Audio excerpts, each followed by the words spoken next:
हाल बा? ठीक बानी जानो?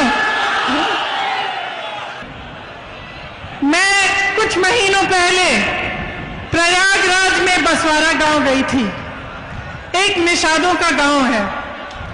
जब मैं वहां गई तब पुलिस और प्रशासन ने निषादों की नाव जला डाली थी। बहुत ही संकट में थे गांव वाले। मुझे तट तक ले गए दिखाने के लिए कि कैसे बेहाल कर दिया था उनके नाव को, किस तरह से राख बना दिया था। नाव निषादों की मां होती है, उनकी जीविका होती है। आप जानते हैं कि अगर किसी का अधिकार है नदी पे तो निषादों का अधिकार है। इस सरकार ने वो अधिकार छीना। इस सरकार ने उनको पीटा। जब उन्होंने आवाज उठाई कि हमारी नाव को ऐसे जलाया क्यों, तो उनको पीटा और उनको प्रताड़ित किया। इसी तरह से जहां जहां मैं जाती हूं, मैं लखीमपुर खेरी गई, आप सबने देखा होगा। लखीमपुर खेरी में जिस तरह से किसानों की हत्या की गई और उनकी बिल्कुल सुनवाई नहीं हुई, उस तरह से सरकार ने दिखाया कि उसकी असलियत क्या है, कि जो बड़े बड़े विज्ञापन हैं, जो बड़ी बड़ी बातें होते हैं, उसकी असलियत, उसकी सच्चाई क्या है। उन्होंने दिखाया कि किस तरह से किसानों की इस देश में बिल्कुल सुनवाई नहीं रही।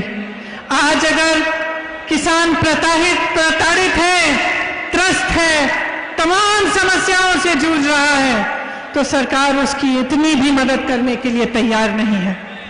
इसी तरह से आप किसी भी वर्ग को लीजिए, दलितों को लीजिए, बुनकरों को लीजिए, पिछड़े वर्ग को लीजिए, कोई भी गरीब हो, अल्पसंख्यक हो, ब्राह्मणों के साथ भी भयंकर शोषण हुआ है। गुरु गोरखनाथ जी के विचारों से ठीक विपरीत योगी आदित्यनाथ जी का शासन चल रहा है। आप लखीमपुर खेरी को देखिए तो आगरा को देखिए, जहां पे 30 दलितों को उठाकर 3 दिनों के लिए पुलिस के थाने में रखकर निर्ममता से मारा, पीटा। मैं उस परिवार से मिली, उस लड़की से मिली जिसके पति की हत्या उसके सामने पुलिस ने मार मार के की। जो उसने मुझे बताया, मैं यहां इस मंच पे दोहरा भी नहीं सकती कि क्या दृश्य उसको देखना पड़ा। और उसका 1 महीने का बच्चा, अभी भी दूध पीने वाला बच्चा है, उसके लिए कोई सहायता नहीं आई सरकार की तरफ से। खाद, खेती, फसल सब बड़े बड़े उद्योगपति, खरबपतियों के हाथों में दे दी गई है। आज खाद के लिए लाइन में खड़े होकर लोग मर रहे हैं। कल मैं ललितपुर गई थी, परसों, वहां 4 लोगों के पास गई, 4 घरों में गई मैं। 2 लोगों ने आत्महत्या की क्योंकि खाद की लाइन में खड़े थक गए, खाद नहीं मिली। 2 लोग ऐसे थे जो खाद की लाइन में खड़े हुए, घर नहीं जा पा रहे थे, खाना खाने के लिए, पानी पीने के लिए, क्योंकि लाइन छूट जाती, वहीं पे दम तोड़ दिया उन्होंने। जब मैं उनके परिवारों से मिली, घर में मैंने देखा कुछ नहीं था, सिर्फ कर्ज में डूबे हुए थे। 3-4 लाख रुपयों के कर्ज में डूबे हुए थे। न कोई गैस का सिलेंडर था, न कोई सरकारी मदद थी, कुछ नहीं था। सिर्फ एक कमरा, और उसमें उन जो मर गए थे, जिनका देहांत हो गया था, उनके परिजन रो रहे थे। वहां पे कहा गया है कि गन्ने की कीमत बढ़ाई जाएगी। मैं पूछना चाहती हूं, आज क्यों कह रहे हैं? 4.5 सालों से क्या किया? 4.5 सालों से क्या गन्ने की कीमत बढ़ाने का मौका नहीं मिला? यहां पे जो चीनी मिलें लगवाई थी कांग्रेस ने, उनको किसने बंद कराया? आपको याद होगा, समाजवादी की सरकारों ने, बसपा की सरकारों ने बंद कराया। और आज वो कहते हैं कि कांग्रेस भाजपा से मिली हुई है। मैं उनसे पूछना चाहती हूँ, कहाँ है वो? कहाँ है? क्यों नहीं दिखते? जब संघर्ष होता है, जब संकट होता है, तो क्यों नहीं आते आपके पास? सिर्फ कांग्रेस आ रही है, सिर्फ कांग्रेस लड़ रही है। और मैं इस मंच पर खड़ा करके कह रही हूँ, मैं मर जाऊंगी, जान दे दूंगी, लेकिन इस भाजपा के साथ कभी मैं कोई मिलावट नहीं करूंगी।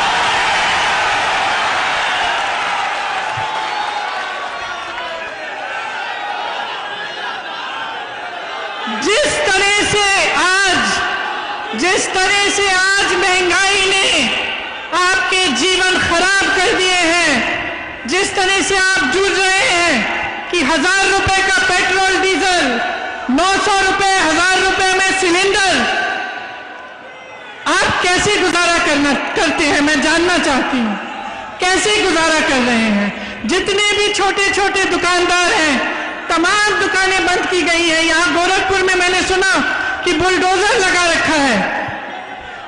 और आप सबके रोजगार जो कोरोना में खत्म हुए, क्या आपके लिए सरकार ने कुछ किया, मदद की?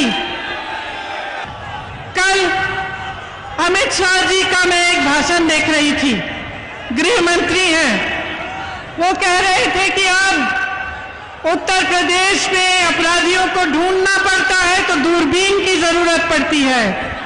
लेकिन उनके साथ में कौन खड़ा था? उनके साथ में कौन खड़ा था? उनके साथ अजय मिश्रा टेनी खड़े थे जब वो ये कह रहे थे। मैं कहना चाहती हूं, दूरबीन छोड़िए, चश्मे लगाइए। आपके साथ मंच पे खड़े होने वाले के बेटे ने किसानों के साथ क्या अत्याचार की है, उसके खिलाफ कार्रवाई करिए।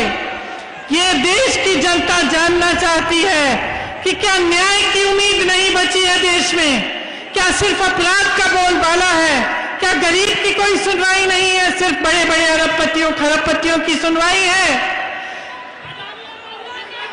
सही कह रहे हैं आप, बड़े बड़े खरबपतियों की ही सुनवाई है इस देश में। बहुत सारी मेरी बहनें यहां आई मेरी बातों को सुनने के लिए। किस तरह से संघर्ष करती हैं? एक महिला का जीवन संघर्ष का जीवन होता है।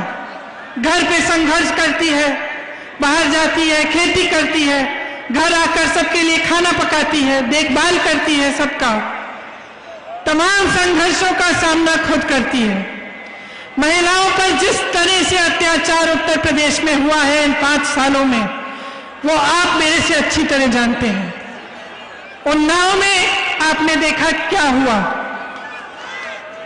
एक लड़की के साथ अपराध किया, अत्याचार किया, उसको जला दिया गया। दूसरी को के खिलाफ ऐसी साजिश की कि जब वो केस सुनने के लिए जा रही थी सड़क पे, उसका एक्सीडेंट करा दिया गया। हाथरस में आपने देखा क्या हुआ। हाथरस में ये परिस्थिति बनी कि उस महिला के परिजन उसको देख भी नहीं पाए, उसकी जब चिता जलाई गई। पुलिस प्रशासन ने उसकी चिता जला डाली। महिलाओं को अपनी लड़ाई खुद लड़नी पड़ेगी। गोरखपुर में भी जब एक लड़की ने पिता का पिटाई करते हुए वीडियो बनाया तो उसको गोली मार दी।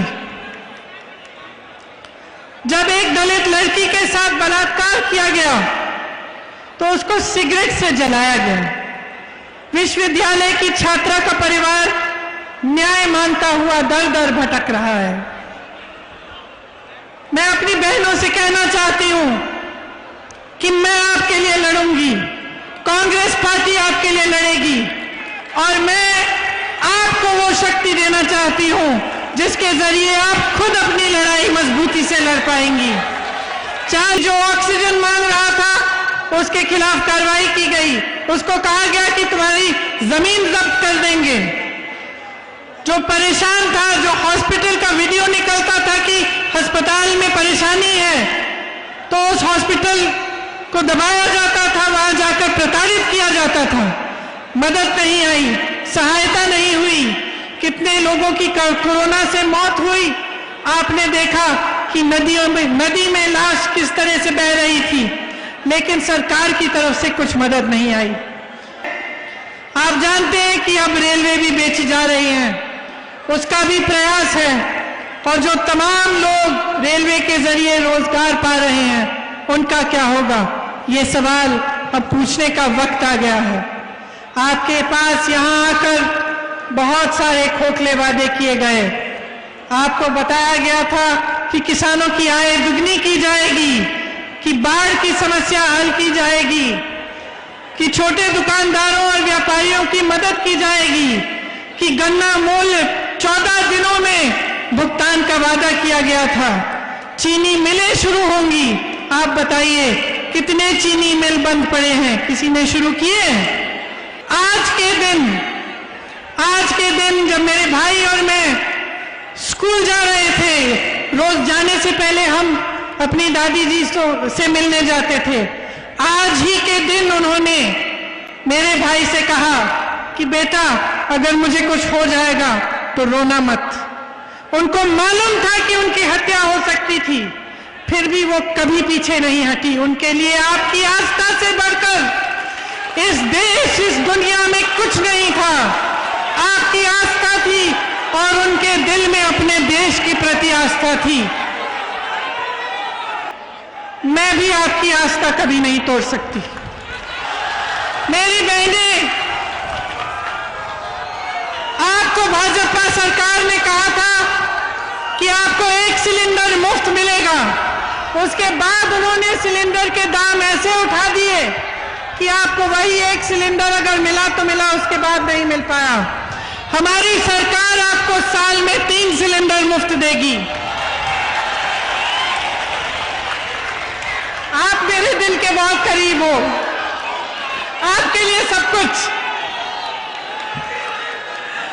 आप जब सरकारी बस में यात्रा करेंगी तो आपकी यात्रा मुफ्त होगी।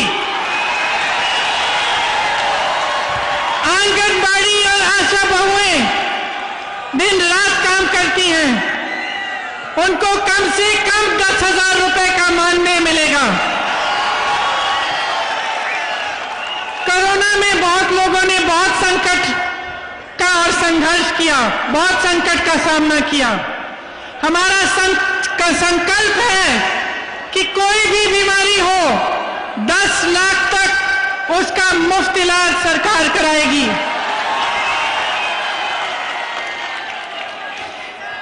अंत में मैं कहना चाहती हूं कि इंदिरा जी ने कहा था, मेरे शरीर के खून का एक एक कतरा, एक एक बूंद इस देश को समर्पित है। उन्होंने कहा था कि मेरे खून का एक एक कतरा इस देश को जीवित करेगा। आज मैं कहना चाहती हूं कि कांग्रेस पार्टी का एक एक कार्यकर्ता अपना खून बहाने के लिए तैयार है। जो कहते हैं कि हमारा संगठन इस प्रदेश में दुर्बल है, वो इस भीड़ को देखें। ये हमारे संगठन की भीड़ है, ये हमारे संगठन की ताकत है। इस संगठन को बनाने के लिए हजारों लाखों कार्यकर्ताओं ने 2 साल से बहुत ही ज्यादा मेहनत की है, और उनके साथ साथ जिन कार्यकर्ताओं ने 20-30 सालों के लिए इस प्रदेश में कांग्रेस का झंडा उठा रखा, वे खड़े हैं। हमारा संघर्ष जनता का संघर्ष है। उत्तर प्रदेश की भाइयों और बहनों, आपका संघर्ष है। आपकी आवाज हम उठाएंगे, आपके लिए हम लड़ेंगे, आपके लिए